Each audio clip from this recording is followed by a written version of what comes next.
जब कोई प्राणी इंद्र की पूजा करने के लिए नहीं पहुंचा ना भैया, आज इंद्र ने मन में विचार किया, देखे तो जाके भक्त लोग मेरी पूजा करने क्यों नहीं आए। सुबह से शाम हो गई और जब इंद्र देखने आए ना वृंदावन में, तो वहां पर इंद्र की पूजा कोई ना करे, वहां पर तो सब गणराज भगवान का पूजन कर रहे हैं, सभी पूजा कर रहे हैं। आज इंद्र को बड़ा क्रोध आया, इतना बड़ा मेरा अपमान, मेरी पूजा छोड़ के इस पर्वत की पूजा हो रही है। आज वृंदावन वासियों को पता चल जाएगा कि किसी का अपमान करने का मतलब क्या होता है। देखिए आज इंद्र ने मेघों से कहा, जाओ वृंदावन में इतनी जल वर्षा करना, इतनी जल वर्षा करना कि उनको ये पता चल जाए कि मैंने पूजा नहीं की, इसका परिणाम क्या है। आज जो भी जाता है सब गणराज भगवान का पूजन करता है, इंद्र की पूजा कोई भी नहीं करते। महाराज कहते हैं मेघ गड़गड़ाने लगे आकर, जोर जोर से बादल उमड़ आए और जल वर्षा होना शुरू हो गई। मैया यशोदा कहने लगी, देख ले लाला, मैंने पहले ही गई थी, अगर इंद्र कहीं नाराज हो गए ना तो बिना संभाल नहीं पावेंगे। जल वर्षा होने लगी, कन्हैया कहने लगे, भैया भाई को चिंता करे, अभियान की व्यवस्था करे। आज मेरे गोविंद ने उस पर्वत को कनिष्ठिका पर देखते ही धारण कर लिया। कन्हैया कहते हैं, मैया यशोदा जा पर्वत के नीचे आ जा, तेरे ऊपर एक भी जल की बूंद नहीं गिरेगी। तो आज मैया यशोदा सभी बाल बाल उसी पर्वत के नीचे आ जाते हैं, और जब पर्वत के नीचे आ जाते हैं जल बरसता है, लेकिन वृंदावन में एक भी बूंद जल नहीं गिरता है। परीक्षित महाराज कहने लगे, महाराज वृंदावन में जल वर्षा हो रही है पर पृथ्वी पे एक भी बूंद जल नहीं गिर रहा है, वो जल सारा जा रहा है तो कहाँ जा रहा है। तो इसके दो प्रमाण मिलते हैं। पहला प्रमाण ये है कि जो गोवर्धन पर्वत है ये बहुत गर्म है, और उस पर जैसे ही बूंद गिरती है ना तो भाप बन के पुनः वापस उड़ जाती है। और दूसरा प्रमाण ये है कि त्रेता युग में मैया जानकी ने अगस्त मुनि को भोजन कराया और स्वयं भोजन पकवान बनाए और स्वयं ही अगस्त मुनि को भोजन पान कराया। लेकिन रसोई में जितना भी भोजन बनाया था सारा भोजन खत्म हो गया, पर अगस्त मुनि का पेट नहीं भरा। मैया जानकी राम जी के पास में जाती है, कहती है, स्वामी हाथ जोड़कर जितना भोजन बनाया था सारा भोजन खत्म हो गया, लेकिन महाराज का पेट नहीं भरा। तो राम जी सरकार आते हैं, कहते हैं अगस्त मुनि से, प्रभु त्रेता युग में तो मैंने तुम्हें भोजन कराया, और जब मैं द्वापर में आऊंगा ना तब तुम्हें जलपान कराऊंगा, क्योंकि जो रसोई का सारा भोजन खा सकता है तो एक तो लोटे से प्यास बुझने वाली नहीं। तो दूसरा प्रमाण यह है कि जितना भी उस पर्वत पे जल गिरता है कुछ तो भाव उड़ जाता है, और अगस्त मुनि कुंजल लगा के उसको जल का पान कर जाता है। एक दिन नहीं, दो दिन नहीं, 7 दिन तक लगातार जल वर्षा ही वृंदावन में, लेकिन एक भी बूंद ब्रज में नहीं गिरा। मैया यशोदा कहने लगी, हमारो लाला छोटो है, थोड़ो थोड़ो सहारा लगा दो, कहीं हमारे लाल की लड़ाई ना पड़ जाए, कहीं भैया टेढ़े ना हो जाए। तो बड़े सुंदर शब्दों में कहा गया है। आज भगवान ने उस गोवर्धन पर्वत को अपने अंगुली पर किया, और क्या भाव है कि लग पर गिरधरली नो धार, कन्हैया मेरो वार, लग पर गिरधरली नो धार, कन्हैया कन्हैया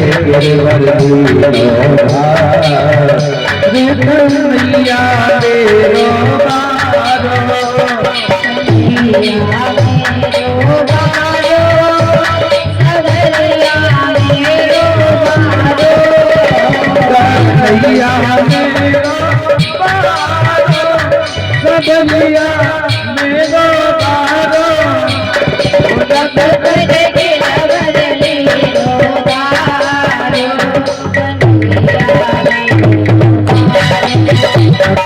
गिरा बदली रोबारो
थोड़ा थोड़ा सहारा लगाओ, अरे वाले थोड़ा सहारा लगा दो, हमारा लाल छोटा है, कहीं उसकी भैया ना पड़ जाए।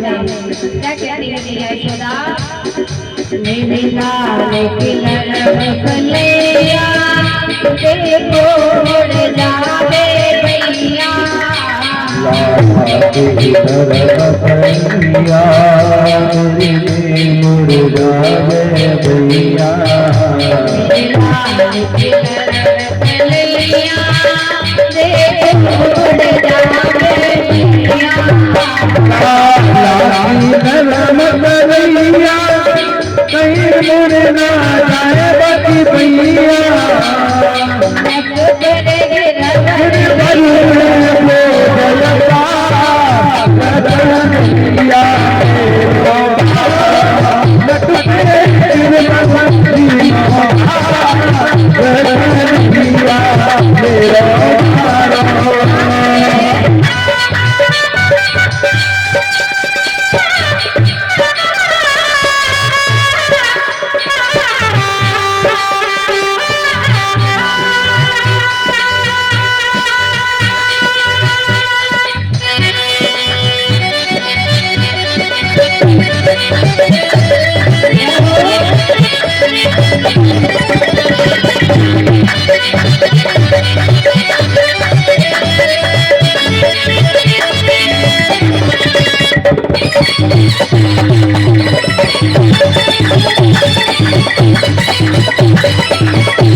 यो है यशोदा मैया जरा जोड़ लगाओ भैया, यो है यशोदा मैया मैं कजोर लगाओ मेरे भैया,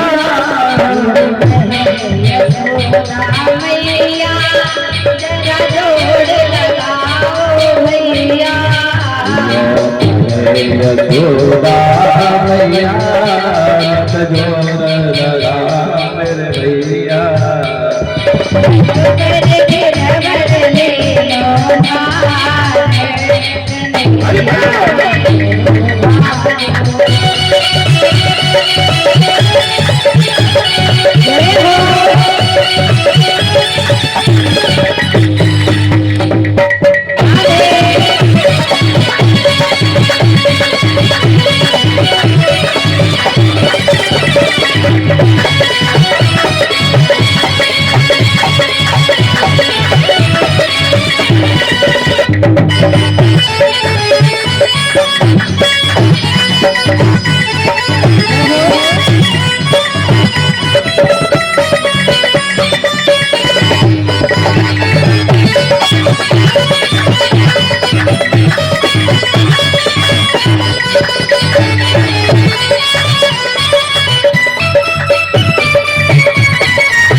आज देखिए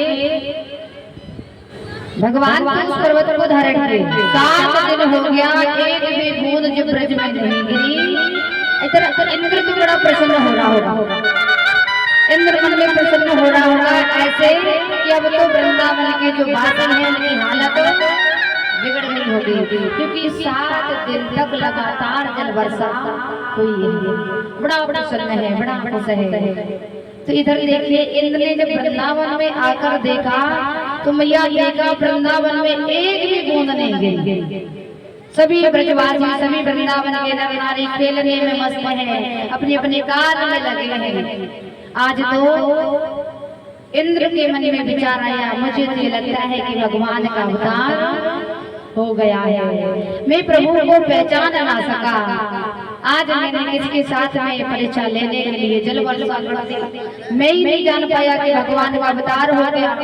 जो ये पूजन करवा रहे हैं स्वयं भगवान है। आज इंद्र को जब पता चला कि प्रभु का अवतार हो गया तो आज इंद्र कामधेनु नाम के गाय को लेकर आता है। दूध दूहने के बाद स्वयं जगराज भगवान का पूजन करते हैं। जो कृष्ण है ना, एक रूप से मैया के पास में खड़े हैं और एक रूप से पूजे जा रहे हैं। तो परीक्षित महाराज जी कहने लगे कि जो गोवर्धन पर्वत है ना, इसकी पूजा क्यों करवाई? कहा इसकी पूजा क्यों करवाई? क्योंकि ये भी त्रेता का ही भक्त है और जिसका प्रभु ने त्रेता में उद्धार नहीं किया उसको द्वापर में किया है। कहा त्रेता में कैसे नहीं इसका उद्धार हो पाया? तो कहा कि जब सेतु में पुल का निर्माण हो रहा था, पुल बन रहा था, तो सभी वानर सेना पत्थर को उठा कर ला रही थी। तो राम जी सरकार सब देखभाल में लगे थे। हनुमंत लाल पत्थर को उठाने के लिए जब मैया पहुंचे तो इसी गोवर्धन पर्वत के पास में पहुंचे।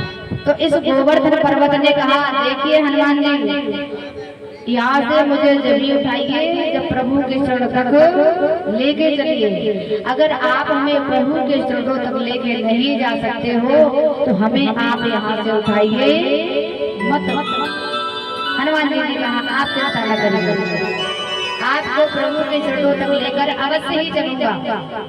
इधर जैसे हनुमान जी ने उस गोवर्धन पर्वत को मैया उठाया, वृंदावन में जैसे हनुमान जी आ पाए तब तक राम जी सरकार का आदेश हो गया कि जो वानर जिस जगह पे पर्वत पर लिए हो वो पर्वत उसी जगह पर ही छोड़ दे, क्योंकि पुल का निर्माण हो चुका है। आज जैसे उस गोवर्धन पर्वत को वृंदावन में छोड़ा, आज वो पर्वत रोने लगा। वो पर्वत कहने लगा, हनुमान जी ये गलत बात है, आपने कहा था कि प्रभु की चरण तक लेके चलूंगा, लेकिन आपने तो मुझे बीच में ही छोड़ दिया। हनुमान जी कहते हैं प्रभु का आदेश है, मानना पड़ेगा। अभी जाऊंगा कुछ ना कुछ तो जरूर भी बता देंगे मेरे प्रभु। तो आज हनुमान जी उस गोवर्धन पर्वत को कहीं छोड़ देते हैं और वहां से राम जी सरकार के पास में जब आए तो आज आके सृजन है, आंखों से अश्रु बह रहे हैं। राम जी ने कहा, क्या बातें हैं हनुमान जी, बड़े परेशान लगते होंगे। तो आज हनुमान जी कहते हैं, एक मैंने पर्वत उठाया और उस पर्वत से मैंने कहा कि मैं प्रभु के चरणों तक लेके चलूंगा, लेकिन जैसे ही मैं उस गोवर्धन पर्वत को लेके आया, वृंदावन में पहुंचा, तब तक प्रभु आपका आदेश हो गया, मैंने उस पर्वत को वृंदावन में ही छोड़ दिया। आज वो पर्वत रो रहा है, प्रभु क्या करना चाहिए? तो आज राम जी सरकार कहते हैं कि कह दो जाके उस पर्वत से कि अगर अभी आते तो मेरे चरणों तक आते, अभी आते तो मेरे चरणों तक आते, जब मैं द्वापर में आऊंगा ना तो तुम्हें 7 दिन तक अपनी कनिष्ठ अंगुली पर धारण करूंगा। तो ये त्रेता का ही भक्त है जो प्रभु ने द्वापर में उद्धार किया है। कहा भी जाता है आज भगवान ने पुनः गोवर्धन पर्वत उठाने की भी लीला करी है। महाराज कहते हैं भगवान पुनः नटराज भगवान का पूजन कराते हैं और इनके सुता जब आए इंद्र जब आए तो इधर क्या हुआ, मैया यशोदा के लाला जे कौन है। जैसे ही इंद्र ने कहा प्रभु मुझसे गलती हो गई, मैं पहचान ना सका।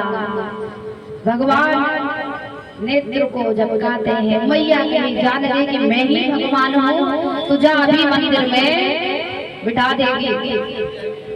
तो मैया यशोदा के लाला जी कौन है। कैसे मैया यशोदा ने इंद्र की पूजा तो खूब करी, लेकिन इंद्र ने कबू काऊ को दर्शन ना दे। तासो मैयू को नहीं पता कि जय यही है। अब इंद्र के सामने खड़े हैं, मैया कहने लगी लाला जी कौन है। कहा मैया तू ना जाने, अरे जय ही तो इंद्र है। अब तो मैया यशोदा ने जैसे इंद्र को जो देखा हाथ जोड़कर खड़ी हो गई। लेकिन लाला एक बात बता, मैं इतनी बरसों से पूजा करती आ रही, तब तो कहूँ इंद्र ने दर्शन ना दे, पर आज जैसे गोवर्धन की पूजा करी तो इंद्र भी दर्शन देंगे आ गए। मतलब समझ में नहीं आया। तो इधर मालूम है कन्हैया क्या कहते हैं, मैया जब सब गोवर्धन पर्वत की महिमा है, जिस सब गोवर्धन पर्वत ही करवा रहे, हम कछुना कर रहे हैं। कन्हैया ये मैया यशोदा को साबित नहीं होने दे रहे कि सब कुछ मैं ही करने वाला हूं। कहा जाता है कि मारने वाले हैं भगवान, बचाने वाले हैं भगवान। वही मारने वाले हैं और वही बचाने वाले हैं। कि जब तक समय नहीं तब तक कुछ नहीं, और जब समय आ जाएगा तो फिर प्राणी कितना भी उपाय कर ले, कितना भी प्रयास कर ले, होने वाला कुछ नहीं है। महाराज कहते हैं बड़े भाव से, इधर क्या हुआ, आज गोविंद ने मेरे गिरिराज भगवान का पूजन कराया। पूजन कराने के बाद में सभी गोपियां सभी वाले अपने अपने घर में आ जाते हैं। जब सभी वाले सभी गोपियां अपने अपने घर पे आ जाते हैं तो महाराज कहते हैं कि गोपियां जो है यमुना में स्नान करने जाते हैं। पुनः एक भगवान ने और लीला की, मेरे गोविंद ने सभी गोपियों के वस्त्रों को भी चुराया। और जब सभी वस्त्रों को चुरा लेते हैं तो गोपियां जान जाती है कि कृष्ण के अलावा कोई वस्त्र नहीं चुराएगा। गोपियां आज यमुना में बैठी है, कहने लगी लाला मेरे वस्त्रों को ले गया, मेरे वस्त्र दे देगी, अच्छी बात नहीं है। कन्हैया कहने लगे सुन गोपी, जब तक यमुना में स्नान करना बंद नहीं करेगी तो हम तुम्हारे वस्त्र नहीं देंगे। सौगंध खा लो कि आज से हमें यमुना में स्नान नहीं करेंगे, यमुना से जल लेकर जाएंगे और घर पे स्नान करेंगे। आज गोपियां कहती हैं आज से मैं कसम लेती हूँ यमुना में स्नान नहीं करूंगी, यमुना से जल भर कर तो ले जाऊंगी पर यमुना में स्नान नहीं करूंगी। कहाँ बाहर आएंगे, कहाँ हमारे पे वस्त्र नहीं है। आज तो मेरे गोविंद गोपियों को जताना चाहते थे, बताना चाहते थे कि मैं ही ब्रह्म हूँ, मैं ही भगवान हूँ और मुझसे कोई छिपा नहीं है। आज जैसे ही गोपियां खड़ी हुई, प्रत्येक गोपी के पास वस्त्र आ गए। तो ये भगवान की लीलाएं हैं। बोलिए कृष्ण कन्हैया की जय हो, बोलिए राधा रानी की जय। बड़ी सुंदर पंक्तियों में कहा जाता है कि प्रभु के बिना दुनिया में कहीं किनारा नहीं है। हम लाख प्रयास कर रहे हैं कि उसको छोड़कर शायद मुझे कुछ सहारा मिल जाए, पर अगर तुमने उसको छोड़ दिया तो जीवन में